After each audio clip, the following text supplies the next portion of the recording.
عليكم ورحمه الله وبركاته. اللهم صل وسلم وبارك عليك يا حبيبي يا رسول الله صلى الله عليه واله وصحبه وسلم.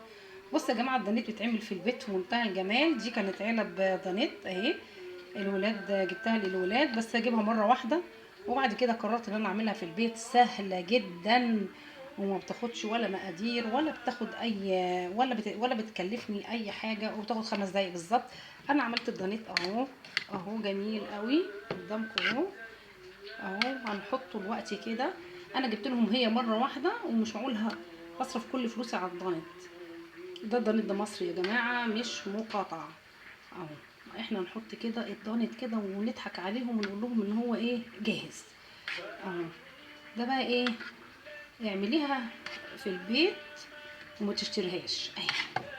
حلوه قوي قوي كده. هنعمل لهم الضانت ونضحك عليهم ان هم بيحبوا الضانت جدا، فاحنا ليه نشتريه وغالي قوي جدا من بره، غالي قوي قوي قوي. بصوا يا جماعه اهو، هو ما كلفنيش حاجه، هما كوبايتين لبن ومعلقتين نشا ومعلقتين كاكاو خام وقطعه شوكولاته كانت موجوده عندي، شوكولاته خام برضو من اللي هي بتاعه المطبخ اللي بنستعملها الحلويات، ومعلقتين سكر بس. هو ده يا جماعه الضانت اللي بنشتريه من بره غالي جدا. انا الكميه اللي انا عملتها دي سعر كوبايه من بره.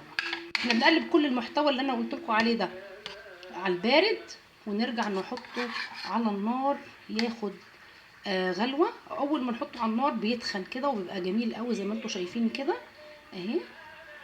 اهو بيبقى حلو قوي. اهو احنا بقى نضحك عليهم وهنديهم الدانت ده اللي احنا عاملينه الجميل ده اهو، وهنغطيه ولا من شاف ولا من دير. احنا هنغطيه اهو ونديهولهم معاهم وهلزقه وهديهولهم.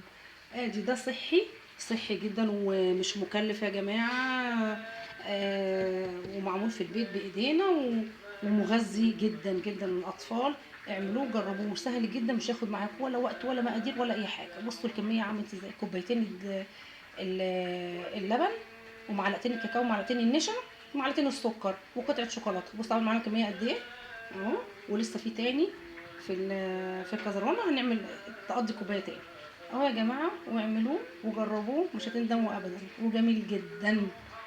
واستودعكم الله، السلام عليكم ورحمه الله وبركاته.